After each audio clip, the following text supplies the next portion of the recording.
Bonjour ou encore bonsoir, ça dépend un besoin d'Abisso. Bino Obopona Nabino, c'est L News TV, Yamamou Christelle Rose, pour nous informer Bino Nampo Italie. Actualité au Ezolika Awa na 4 République démocratique du Congo. Lelo Naza Awa Nagingombe, confrère Nangai, analyste politique, avec qui Torobeta Masolo Italie. Actualité au Ezolika Awa na 4 République démocratique du Congo. Gingombe, bonjour. Bonjour mon frère, bonjour vraiment, bonjour na internaute nyonso dans le monde, bino vous scotché na site na bino na YouTube, c'est L News TV, il y a Mamou Christelle Larose. Rapidement si tu me permets, na pesa mot na papine sur la messe, le boss. Papi vraiment, moto moko bien, mbote na pesi babola nyonso ya monde, mbote bino bozota la biso. On est là, on est en train de discuter sur l'actualité à Mboka Nabiso, Makamboele Kanambo Kanabiso, Bino Boyebi, mais Namozindo Ndeka CL News TV. Ok, déjà, tout le monde facile, jeune Abisso. Ouais. Lelo, toujours après accord, il y a Saint-Sylvestre. Toujours Kinde, n'a évité lecture une rose par rapport à Mboka Ningezo Kinde. Ils ont matin ou bien ils ont quitté. D'abord, premièrement, accord à Saint-Sylvestre et Signamaté, hein, et Signama avec beaucoup de présomptions, mais en réalité, sur Talipina bien, rien ne marche. Rien ne marche, puisque les Oyo, Tozo, comme moi, 500, Olenga Koy. Olenga Koy d'abord, Obi 500, Ezali, et Sengana Motomoko, Oza sage. Mais sur bien, est-ce que vraiment Olenga Koy a sage? Et Toko Mawana, tout ça dans la lecture, le 31 décembre, il y a une date où il y a par rapport à l'élection Salam. Mais attends, est-ce que tu as la paix élection en décembre ou comment? Bon, de toutes les façons, élection, je ne pense pas qu'il y ait ça en décembre, parce que toutes les manœuvres ont été faites pour que ça compliqué Bissou. Vous êtes sans ignorer que na ministre Oyoyo. D'abord, premier ministre Bissou au Tozane Lelo Bruno Chibala. C'est un premier ministre qui n'est pas sorti na légalité, na légitimité selon laquelle nous pensons que rassemblement politique et Sengelaki et Bimisa, premier ministre Akouta na UDPS, Nenge Bayokanaki. Et Bruno Chibala, quelqu'un au IDP déjà est longo là. IDP et Tikala jamais coupé sa confiance dans le sous na Bruno Chibala parce que jeu politique Kané Zalaka Yinda comme premier ministre. Or Kozana est premier ministre, ça n'a rien à voir avec l'arrangement particulier où il fallait signer. Parce que l'accord avait déjà été signé le 31 lobby, mais l'accord particulier où il y a un rassemblement, il fallait Yende à présenter Premier ministre. Il faut dire que il y a déjà la base, il y a échec, il y a Bruno Chibala comment? Non, Bruno Chibala savait qu'il y a un échec déjà. Peut-être pour ça, il y a un bon, parce que tu vois un locataire qui a vivre dans location et qui a eu occasion au moment où est-ce qu'il y a je sais pas, parce que par rapport à Yandenge Tozo Kendele Mboka, Bruno Chibala na investition na ye à l'obélé Sionto. Mais l'inflation au Tozo Mona Aron République démocratique du Congo, dollar est dans 93, si le comme na 7 place 17 voire même 18. Population azomitu na ceux qui n'a ni fois l'obélé bon na to éviter mettre rolobani. Franchement, inflation à dollar réseau Komata, cela ne dépend pas vraiment. Il y a Mboka Nabiso. Cela dépend des bailleurs de fonds, tu vois. Et tellement que c'est un pays qui n'est pas légitime. Donc les dirigeants ne sont plus légitimes. Et vous êtes sans ignorer dernièrement, et FMI répondait qui Bruno Chibala que Bakopé Sabango jamais mbongo par rapport à ce que Baza reconnu souté comme dirigeant Mboka Nabiso. Aussi longtemps que notre pays va nager na désordre, Bakopé Sabango na bangoté. En plus, nous vivons un embargo. Ton embargo, il y a point de $, ton embargo makasi. Et locaux là-bas, tu vas laisser Arabiso. Balingi soukoli sa bisoté. Ndé yango to souffrir. Parce que la RDC, mon frère, la RDC a besoin d'un homme coopératif, un homme pas comme Lumumba, un homme pas comme Moussé Laurent Désiré Kabila, un homme honnête, qui n'a pas en lui esprit il y a trahison, non. Et le Congo a un mal très profond, un mal où il que Motu a coopéré na Batu, n'a esprit que a bête à virunga, n'a esprit que à retrahir. Ce n'est pas ça un homme. Et vous pensez que awa na Congo tout ça na mutuana un homme compétent de bozo parce que tout ça mona bango na to bozo ko tara ba accord bozo changer ba position na bango. Est-ce que faut que nous avons des opposants ici? Est-ce que tout ça na bateau ba ko défendre ba ko loba vraiment? Non, tout ça ba miki sous-souté hein. Ebinga banana na botama na kola na lingaye na yinaye na lingiye na yiniye tina lingi libela. Que son âme repose en paix. Le sphinx de l'imité, l'euro de la démocratie, Papa Étienne Tshisekedi Wamulumba, Atikabiso, Tilelo Bakunde na Congo te. Tu vois le mal à Congo. Bakunde été. Pardon, s'il vous plaît, Waneza sabotage ou comment ça? On est en train de refuser na Motuwana qui héros naï. Or, il est un véritable héros. Et c'est le seul héros au Tozunambo Kanabiso. Je vous dis la vérité. Et Motuwana Ndeyende et Sengelaki. Mais parce que à format qui UDPS mérite pour na memambo Kanabiso et l'on a crise et qui n'a na vie normale. Puisque une personne au Ponaye souci Nezaki le peuple d'abord. Or, les dirigeants du moment, c'est leur poche d'abord. Leur poche d'abord. La personne comme Lambert Mende, notre porte-parole. Moi, je demande à tout le monde, en vouloir y être. Ce n'est qu'une bouche. Mais en réalité, tout le monde sait qu'au Congo, nous avons besoin d'un homme honnête, un homme capable de négocier avec les décideurs, il faut le dire. Parce que toute l'Afrique est dirigée par l'Occident. Mais pourquoi est-ce que seulement le cas de RDC est macabre? C'est que nous avons besoin d'un homme capable de discuter. C'est un seul Congolais, le dernier Congolais. Parce que quand je parle de Congolais, je vois les fonctionnaires. Parce que vous ne pouvez pas vous appeler Congolais sans vous n'occuper, quand vous n'occupez rien. Quand vous faites rien, vous n'êtes pas professionnel. Non.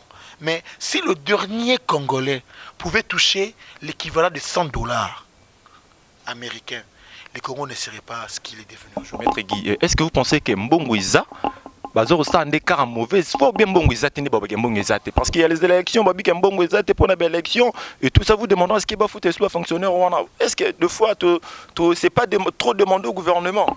Non, on a pas reposer aux questions. Pour na minute tout et là le roi net moi entretien moi tout ça là. Merci ma micro hein. Merci. Bobande qu'on a posé des questions pour comment comment y est bayambié y est sûrement posé ma question ti to yokana kibongo. Bolimbisa. OK. Yo pourquoi bisanga it. Dollar lelo le monde sait que économie à 17. Mais ba fonctionnaire ba foot maintenant ba 8. Est-ce que ba dirigeant na biso baza batu to baza banyama? Fait dire que baza batu baza nyama, je ne sais pas trop les qualifier plutôt, mais il y a un problème. Parce que tant on a des discours d'investissement, il y a le Premier ministre et le bac, non, dollar fait sous 14. Mais au lelo, tout le monde a 17, mais voire même 18. Et jusqu'à là, on n'a pas trouvé quelqu'un où il y a le par rapport hier. Et qu'au foot, ça va fonctionner, on a 8, 9, on a 3, on est à Kala, et ça pose problème. Bien, on a même, et belé, comme déjà, qui n'a pas grève. Entre autres, médecins, infirmiers, enseignants, même EPSP, qui a menacé grève pour n'a pas. Donc c'est un problème. Moi, je dirais, faut tourner dans le gouvernement, précisément, on a monté au chapeau le Premier ministre. Parce que, Maloba, en réalité, le Premier ministre ne fait rien. Si vous allez bien, tout ce que ils se sont attendus, du fait que il faut que le Premier ministre a ça l'effort, il y a comme Mamboka na élection. Mais tandis que le ministère clé, comme le ministère de pouvoir, tout est estimé à président de la République. Il y a une Azan a besoin d'élection, toi on a besoin d'élection. Parce que le gouvernement ne fait rien, mon frère. Mais le problème, c'est ça. Le Premier ministre, il est pris au piège, plutôt. Pourquoi? Parce que il y a des gens qui les jeter en écoute. Que non, le président était très malin que lui. Et puis, il était en côté que non, mon devoir, mon souci, c'est d'organiser les élections. Par on a joué Zalaki. Maintenant, Aya Koutin devient fait accompli, il n'y a plus moyen d'organiser les élections. Et Azoye, vous, on n'est quand même pas à la télévision pour nous pour la population, parce que Aye Bite Yemoko dans le poste avec les places, mon Bimilaka, Yé Azo dirigé en côté. Et maintenant, il ne sait plus quoi dire, quoi faire, afin d'y calmement. Mais moi, je dirais, Mbora Oyoyo, je ne sais pas si nous avons de vrais politiciens. Ou Bima, Baloba. Pourquoi? Parce que dans un pays comme ça, où la population déjà souffre d'une injustice déjà sociale, mais Makambu Oyoyo, Transco, déjà tu as une rumeur qui est le 500 francs à 1500 francs. La population ils sont déjà pauvre. Tu as dans le niveau. Ce Transco commune à 1500 francs. Le transport en commun Oyoyo privé et comme à combien? Déjà ils ont déjà pas si au bas dans la population. Ceux qui ont qui na ba wenzi. Au moins degré biloko et mati pendant que bon ezate. Population doit souffrir déjà dans Marambouana. Gouvernement hormone il est calme. Mais maintenant, je ne sais pas, ceux qui Marambongo, ils ont laissé la population comme ça souffrir à leur propre sort. Maintenant, la population. Maintenant, je dirais qu'ils ont n'habité pas, ils ont collé qui amabe au bazar. Donc, bazar, bafandi calme, il faut baloba, il faut basala, parce que population bon. Donc, je ne sais pas. Si seulement nous avons awawa, il faut tous en abattre ou hôtel pour défendre. Les policiers n'ont pas oyoyo, je ne sais pas si c'est vraiment opposant. Pourquoi? Parce que non attends, oui le commun. Non, ils sont tellement versatiles donc changer à la position de bango et donc n'habitez ceux qui population tout les sous ceux qui photos et la jeudi aya awawa asala pourquoi? Parce que bango nyonso bazana bango kaka nengi moko. Merci beaucoup phénomène Mwanantsemi. Phénomène comme on a sampo. Lobé là on a. Phénomène Mwanantsemi comme on a sampo. Na éviter ce comme phénomène. Mais to longwe na prison ya Makala. To yé na parquet ya Kalam. To ké na Matete. Lelo est comme awa na zone babomi mutu. Sans oublier que na ba province P et Indaki hein, ba province P ba prison il y a Boma, je ne me trompe pas, il y a Mbanzangungu et voilà. Lelo Mwanantsemi yemoko j'avais suivi l'autre fois abi batouana bayaki na prison Makala bayaka pour boma épée. Donc ils a batu oya yebakiti. Ya batu na yete nde bazolo baki batu ne ya biza batu na yete. Donc nanga mbugoto abi Mwanantsemi. Batu musu abi ka moyena stop. Batu musu abi kana ekomba jeune na bango moko ya gouvernement. Vraiment ba internaute ndeska ma photo nya tapena ngwana et parce qu'il y a la plupart des gens bazolo bake et système en bout ezongi. J'ai moi ya la population pour na batu ba se lasser et baloba ke non botika à diriger. Balobi que Mwanantsemi mais c'est ba bomana bango déjà. Alors pour pas tromper vigilance lingi ça système aningisi koto pour masquer biso. En réalité c'est ba bomai. Mais so balobi que non en Angola kimi c'est en Angola. Est-ce que phénomène oizo les canyons soyo et ça jeu politique tout ça peut être vrai ce que c'est vrai et est-ce que le mec est mort? Maître Guy faut te belo moko beaucoup organiser l'élection tenamboka au sécurité zati. Donc la sécurité zati ba organiser l'élection té. Donc moi je pense que ça jeune à bango gouvernement. Bazo sala bachet désordre insécurité les loso tambo na ville à Kinshasa c'est comme 19 ans balaba les camps et comme kimia bazo les katé. Pourquoi? Parce que l'insécurité est vraiment corrégnée. Les locaux des écuries, Nangali, Mahana, Joli Park, tout le monde unité, il y a Moura, il y a FRDC, Bazo, Timbola, Badal, Oya, Banzela, il y a des gens qui se sont cachés derrière, il y a des gens qui vivent derrière Nanasé, il y a Badal, il y a Terrassé, et il semble que Batouana, se met trouble dans la ville. Est-ce que mieux sonner va blague? Papa, ils ont aventure, tous amis Mikolo, tous au monde à m'amener les cas. Ceux qui totalent pas plus tard qu'hier, ceux qui avant-hier, tout aucun na campus Massa Sebetaki. Na campus ba rumeur et bimi que non il paraît ba commanditaire ya ba acte ya ba kamona ça ba zolo ba awa ba Mwanantsemi ba découvrir qu'il paraît que azofon na kota campus de ba kine pa ba luka ba kanga. Musu toki que non ba le va ki ba étudiant. Nyonso o eza ba jeune na bango bazo sala bazo nga ba distraire population na mamram na bango oyoyo lelo ba potani poni vu que insécurité ko zala akobenga batu bon tu es tout fana na troisième dialogue tout solo là ce qu'il faut to sala nini po batika ye les sous à diriger pourquoi déjà na mamram o bazo ki na to mona ba biloro oyoyo ba kala to mona yango tomona mona yango ba système oh tout fan na tozo mona yango. Donc moi je pense que ça ba jeu na bango bazo sala ba jeu politique na bango bazo sala vu que ba raté déjà ba makambo belé de ba même biso na point wana et toza vigilant toza maïle tozo tali la bango. Le 31 décembre, il faut qu'il y ait élection pour Maramouza qui est le 31 décembre. Les internautes, vous nous suivez, vous comprenez que Congolais à Lembi. Congolais à Lembi, mais à Salanini. Naoka ki Moninga Moko, Azape analyste politique, Roger Manja, a lobby que Kamwena Sampou, ce qui baboma qui est, c'est parce que le président de la République a besoin de pouvoir coutumier Nyonso. Alors, à Komina Kassai, le chef coutumier Kamwena Sampou à Boyaki. À Boyaki, étant le local à Boyaki qui peut sa pouvoir coutumier na chef de l'État, né à Salaki Nyonso pour Abomae. Étant à Bomaki à Kansake Sili. Nous avons dit, moi, na Zaki na poto, to na mboka nini, esprit et latier, né Makamio, c'est comme Otuzumona Oyo.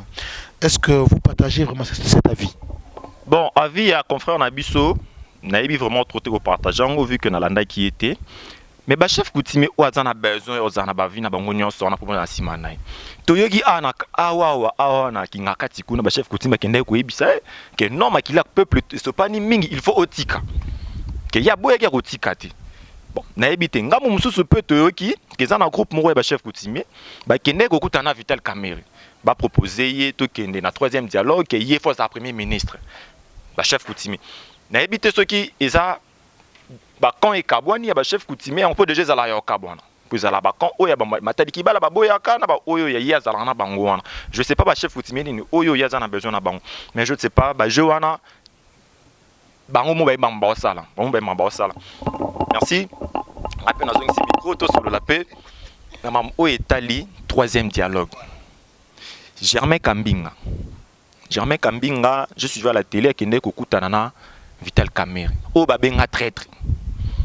Baki Koutanana pour nous proposer que non, faut qu'il y ait un troisième dialogue et qu'il y ait à la première ministre, peut-être qu'il y ait une transition il y a 18 mois. N'habite idée au partageant. D'abord, président Vital Kamerhe, c'est vraiment un caméléon, un véritable caméléon parce qu'il n'a pas de couleur unique, il a imité ta couleur.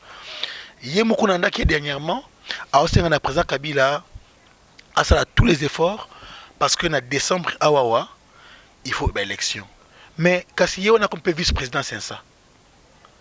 Donc Aza adjoya Olengakoy. Bon, pour quelle élection? Si aujourd'hui tu me dis c'est ça. Le autre en mois de juillet. Bon, na décembre élection salama.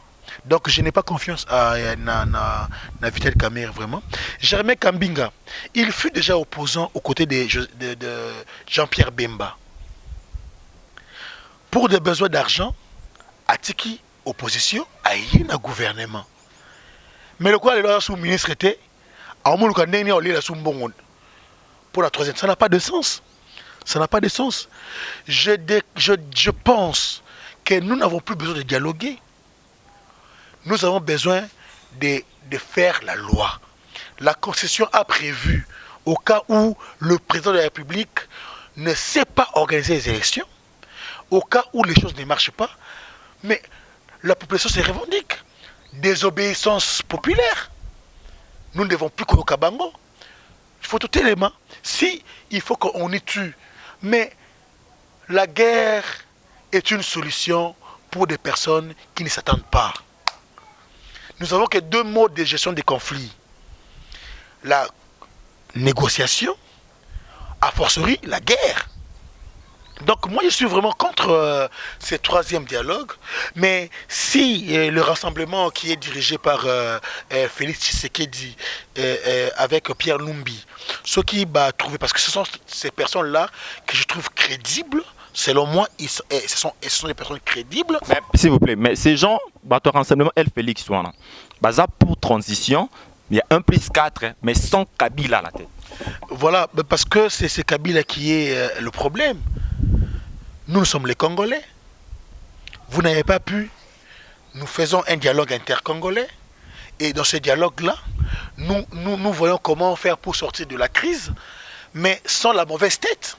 Pensez-vous qu'il y a une maturité à la politicien est-ce qu'il y a un dialogue intercongolais et Non, mais si seulement les rassemblements qui est dirigé par Félix Tshisekedi et Pierre Numbi, parce qu'il ne faut pas oublier que Pierre Numbi a travaillé avec la majorité. Mais vous voyez l'esprit de quelqu'un pendant qu'il travaillait dans la majorité, mais il était une personne intègre. Quand il y avait à dire non, il disait non. Quand il y avait à dire oui, il disait oui. C'est une personne que pour Nanga, il faut te passer confiance. Tu peux imaginer que nous travaillons na yo, na lingaka yo. Mais s'il faut que nous sali mabe, na bi sali mabe. Est-ce que namutu mabe? Namutu mabe te. Et Félix Tshisekedi a travaillé avec son père, il a travaillé dans l'UDPS, il a souffert avec son père, il a souffert avec toute l'opposition. Et aujourd'hui, il semble que Yinda a échoué. Pourquoi? Parce qu'il n'a pas besoin de gagner l'argent. Or, Bango ou Bakanti Bazui Lelo, c'est parce que Ballon n'a Bango. Alors moi je pense que si seulement si les rassemblements et à Félix Tshisekedi, Pierre Lumbi avec les autres, les alliés, Bandimi, tout un troisième dialogue pour la transition à la tête, pas Kabila, moi je suis pour ça. Merci. Mais président Kabila Yemoko, Nazonga Rawana, dans le discours, on a été en sur l'état de la nation. Alors, qui a permettre de pays à la prise en otage par un groupe de gens. Vous ne pensez pas que le rassemblement, elle, Félix Romozo, a payé en otage dans le mais vous ne pensez pas que la majorité présidentielle n'a pas perdu un groupe de gens? Un groupe de gens. Au moment où un groupe de gens sur un groupe de gens, donc l'union fait la force. Donc il faut qu'il y ait quand même l'alternance. Nous quittons de ce groupe politique pour un autre groupe politique. C'est tout à fait normal. Mais tout le monde a été changement de poste dans la police. Tomoni, général Kanyama Balongoli, bâtiment dans haute école militaire, remplacé général Kassongo, Tomo Péchal Bissengeman. Et là, on a idée sur Yango. Il y a un plan qui se prépare comment? Vraiment, c'est un véritable plan qui se prépare parce que vous savez que la police et la FRDC n'ont pas de même éthique ou déontologie de travail. Police a vraiment proche de la population. Tandis que les combattants, il y a FRDC beaucoup plus dans le camp et pour Bitumba. Vous pouvez comprendre que Moutuba, l'ongoli Moutou Oyo, a un esprit Bitumba. Pour gérer le peuple. Esprit Banangonin, qui est Nyamati. Nyamayo karaté, sur ce que j'ai bêtu à Bomio. Pour que Nyama peut-être, Bomotezalaki, en tant que policier, bien qu'il y ait rigueur, mais à autant que non, policier est appelé à être proche de la population. Kanyama auto finga qui le tomi pour lui. Bato finga qui est ba continuer finga na bangoye. Mais ngai en tant qu'analyste politique, je pense que Kolongo la mouton FRDC pour na quoi na province qui c'est ça comme inspecteur provincial de la police, c'est un jeu pour ne pas permettre que la population à l'oba. C'est vraiment un jeu pour Nyamayo Karate. Mais Mutunda Yokaka. Merci. Tuzongana Oetali Sensa. Tout le monde lobby na Sensa bazui bache Olengankoy comme président Sensa. Pendant qu'il y a Sensa, on a Etchamakelele. Tout le monde a battu ya front pour le respect de la constitution avec Ekvadaïba. Boyara babimara même na accord na dialogue wana pour ba sengara ba pesa bon poste wana. Lelo o bazui ba pesa pas Olengankoy. Vous pensez que Olengankoy est compétent pour nous rediriger poste na oyo mtu banara ezalaka poste ba pesa pa Tshisekedi mais ba pesa le Olengankoy. Mais c'est aberrant, hein? C'est vraiment aberrant parce que Olengankoy, je vous dis, il n'est pas sage. Il n'est pas sage. Et dans ses dires et dans ses actions, c'est une personne qui n'est pas sage. Il n'est pas sage. Or, poste wana pour la suivi à dialogue et c'est qui na muto aza très sage. Et puis muto azali non manipulable. Mais Olengankoy c'était manipulable. Olengankoy sa vie c'est Azaki ministre il y a transport.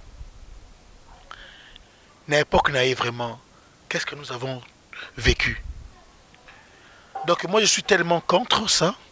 C'est bon, tout à fait, c'est pour dire que Ezali est arrangement particulier na bango pour na kosala effort ya ko pérenniser le président Kabila na poste wana. Et ils vont pouvoir tout faire pour le faire. Donc je suis vraiment contre. En tant qu'analyste politique, je pense que cette manière de faire n'est pas favorisable pour la population. Alors population, je ne suis pas pour vous, ni pour l'autre, mais je pense que je suis pour le bonheur de toute la nation. Comme le disait le Sphinx, président Etienne Tshisekedi, le peuple d'abord. Faisons tout pour le peuple d'abord, pas pour vos poches. Et vos poches, un jour, eko troué. Nyoso bo chaki wana eko kweya. Et kweya. Voilà. Souci à population eza élection, to éviter ceux qui ba piste des solutions ezali pour na état l'élection. Pour blocage des awana. Piste des solutions eza. Bon, souci à la population ils allaient élection, mais nga ngine sabango bo tala kaka vraiment dans nos élections ti. Parce que élection est sengeli to pona, mais to banon to pona nani. C'est ça le problème. Moi je préfère pour le moment, il n'y aura pas élection. Si nous passons aux élections, donc nous avons beau penser, mais pensons plutôt à la transition. Transition est ça là qui est l'icô nango Joseph Kabila azalati. Tout va dans nanou, tout à la nini esengeli pour namboka na biso. C'est alors que nous pouvons détecter la personne idéale. Et c'est aussi alors que nous pouvons savoir si en réalité oyo baninga c'est la transition na ba pe malamu to baza mabete. Ceux baza mabé. Ceux baza malamu. Alors là, Toro Sengai ata yemo président des États-Unis ou président Congo. Et c'est l'autre. Kabila azalate transition. Est-ce que tu fais un ndenge ni sans président de la République? C'est faut que des kaka na accord na troisième dialogue. Voilà pourquoi je dis j'étais pas vraiment catégoriquement contre le troisième dialogue, mais j'étais contre que le dialogue on est seulement avec Batoya Kabila. On est contre. Puisque d'abord président Kabila a l'acception qu'il a la souveraineté. A l'acception que non, il est moko a eu décidé. Parce que pour naïe dialogue autre il y a Saint-Sylvestre, il y a qui n'a volonté naïe. Quand on a signé le 31 décembre, on a signé ça, il y a qui n'a volonté naïe. Mais vous pouvez savoir que groupe politique naïe et il n'était pas à même Yaroula Sakino, c'est moi le chef. Et à se plier, c'est que ça jeune à Bango. Si vous avez un troisième dialogue, banan barokende ba jouer bons offices pour maman du coup asengaki bazalaki prêt ya rejouer bons offices pour notre troisième dialogue, mais et ça qui est rejeté par le rassemblement El Félix et l'autre troisième dialogue. Mais les évêques n'ont pas échoué. Les évêques n'ont pas échoué. Ce sont eux qui sont bien les biens choisis par la population. Il faut que je le dise. Population et les évêques basa mosa bango tina suka. Mama wana na mama wana. Bovana ki mama na bino. Bovana ki mama na bino. Botika basango ba conduit. Ce qu'il faut troisième dialogue ezaka bango. Parce que en fait leur déclaration était claire que ce que le président est en train de faire n'est pas normal. Ils avaient été reçus pour la dernière fois et pas chef de l'État. Makambo oya yusaki bango ba sepela kinango, mais dans l'application c'est pas ce qui était fait. Vous voyez? Donc moi je prends les bons effices et ça makapa sango, ça serait une bonne chose. Mais ce qui est très très normal, c'est que le président Kabila doit tout faire pour Atika Mboka, à diriger en haut. Ce qui peut être à Bangui, parce que te belé, bazol bakeno sera le pouvoir CPI Kangaye. Ce qui n'est Kangaye. Alors nous Congolais, comme nous sommes souverains, nous pouvons aussi nous organiser pour qu'une fois qu'il n'est plus président, qu'il soit quand même protégé. Parce que le fils c'est un sénateur à vie, une fois qu'il a présenté, qu'il soit quand même protégé pour garantir une protection. Il y a en tant qu'un fils congolais ou qui président comme sénateur et azobanga peut-être que non j'ai samaki pour na bemba un sénateur ba kangaye qui est quoi ça pour naé à toi nous to garantir y population to garantir y que ceux qui a présenté avant na kimia peut-être kotika na épée. Le président Kabila doit tout faire pour Atika Mbora ou un message à Maître Guy Gingombe. Un dernier message pour la population Banderounion de partout. Message mort ça. Surtout na pesi message nanga na babola nyonso ya monde. Ba congolais nyonso bo se retrouver partout parce que mboko za pauvre. Espoir ezaka que no biso toza awa to bunda ko. To bunda. Kout ne bozana boy ba déjà que non na cause un peu moins menace pour mboko mesana na ma menace au sakanati. Mais ndimi. nandimi vraiment. Mais naelikia que nous avons quand même un président Oyo Kaka parce que sotali analyse na sala qui a 1+4 nandimi te qu'il y a un président moi Rosalan en Afrique. Mais ce qu'on dit qui yango pour na kimi mboka ako on dit ke atika ebonga nae pour na moto mso à diriger. Merci. Atika ebonga nae, merci. Na bino nyonso bozala ki ebeli pour na Rolanda. C'est Elle News. Actualité to sabino ata na sama itoko ta poto ka information ba propos o Guy Ngomba lobby et engagé kakaye ceux qui besoin na ba question be ba suggestion ya ko pesa biso botinde la biso to zawana pour na ko yamba yango. Merci na bino so bozala ki wana belé pour na Rolanda na pesi mbote bongo na grand garçon de Paris Fiston Manissa émission le cas qui zala ki bongo ceux qui bosse pelek na image o bo pesa merci bongo na Amiel Molofa na Goloa Mayala réalisation Salama Kibongo et pas Yemoko Christelle Rose. Réalisation de Salama Kibongo pas Yemoko Christelle Rose. Boutka les belé pour nous Rolanda CL News pour nos informations au État Limboka Congo. Merci. Événement Kande na ebisa kiwino mikole comité déjà kotanga le 29 juillet approche bana ya Allemagne bana ya Paris bana ya partout dans le monde, Belgique. Donc, si on a présenté bino ba joueur au bako beta na terrain jubilé d'Agostar, match organisé par Maman Espem Bombo. Donc, on a présenté bino ba jogo au bako sepel sabino na terrain jour po ekozala koyinda na terrain ake na kata Allemagne kuna na bandi déjà babi yemoko Maringa Lazu Ronaldo na bango jour na ko beta na ndinga osakana te beauté ya Schengen.